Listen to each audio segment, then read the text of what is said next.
জুলাই আন্দোলনে নির্বিচারে হত্যার ঘটনায় নির্দেশদাতা এবং নেতৃত্ব দেয়াদের বিদ্যমান আইন ও আন্তর্জাতিক মানদণ্ডের আলোকে জবাবদিহিতা নিশ্চিত করা সহ ৪১ সুপারিশ করেছে জাতিসংঘ। একই সঙ্গে মানবাধিকার লঙ্ঘন ও দুর্নীতির সঙ্গে জড়িত পুলিশ, গোয়েন্দা সংস্থার সদস্য, বিজিবি, আনসার ভিডিপি এবং সশস্ত্র বাহিনীর কমিশনপ্রাপ্ত কর্মকর্তাদের অপসারণ করতে বলা হয়েছে। এছাড়া গত বছর ৫ আগস্ট থেকে ১৫ আগস্ট পর্যন্ত বাংলাদেশে মানবাধিকার লঙ্ঘনের ঘটনাগুলোরও দ্রুত ও স্বাধীন তদন্তের সুপারিশ করেছে জাতিসংঘ। আফসানা নীলার ডেস্ক রিপোর্ট।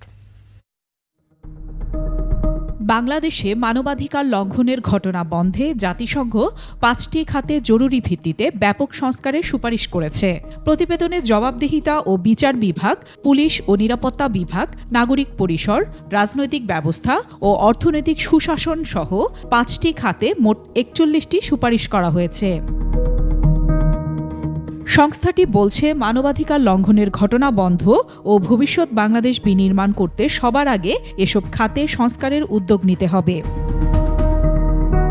প্রতিবেদনে মানবাধিকার লঙ্ঘনের ঘটনায় র্যাব, ডিজিএফআই, ঢাকা মেট্রোপলিটন পুলিশের গোয়েন্দা শাখা এবং বিজিবি ব্যাটালিয়নে দায়িত্ব পালন করা কর্মকর্তা এবং ২০২৪ সালে মানবাধিকার লঙ্ঘনে জড়িতরা জাতিসংঘের শান্তিরক্ষী মিশনে যেতে পারবে না বলেও উল্লেখ করা হয়।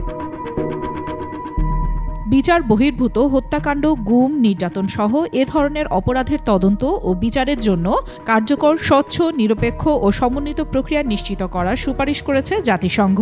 মানবাধিকার লঙ্ঘনের অভিযোগ আছে এমন কর্মকর্তাদের বরখাস্ত ও অপরাধের প্রমাণ নষ্ট বা লুকানোর সঙ্গে জড়িত কর্মকর্তাদের বিরুদ্ধে মামলা করে পদক্ষেপ নেওয়ার সুপারিশ করেছে জাতিসংঘ।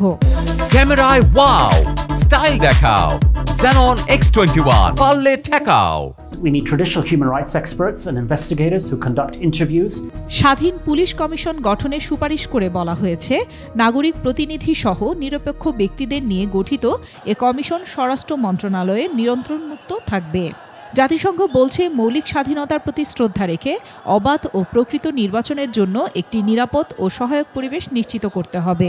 নির্বাচনে অংশগ্রহণকারী সব দল ও প্রার্থীর জন্য সমান সুযোগ নিশ্চিতের ব্যবস্থা নিতে হবে।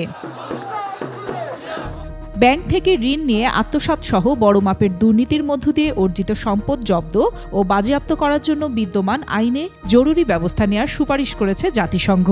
প্রতিবেদনে বলা হয়েছে, দুর্নীতি দমন সংক্রান্ত আইনের যথাযথ প্রয়োগ হচ্ছে কিনা তা নিশ্চিত করতে হবে। দুর্নীতি দমন কমিশনের সদস্যদের স্বাধীনতা ও নিরপেক্ষতা নিশ্চিত করতে ব্যবস্থা নেওয়ার কথাও বলা হয়েছে প্রতিবেদনে। আফসানা নীলা, ডেস্ক রিপোর্ট, ২১ টেলিভিশন।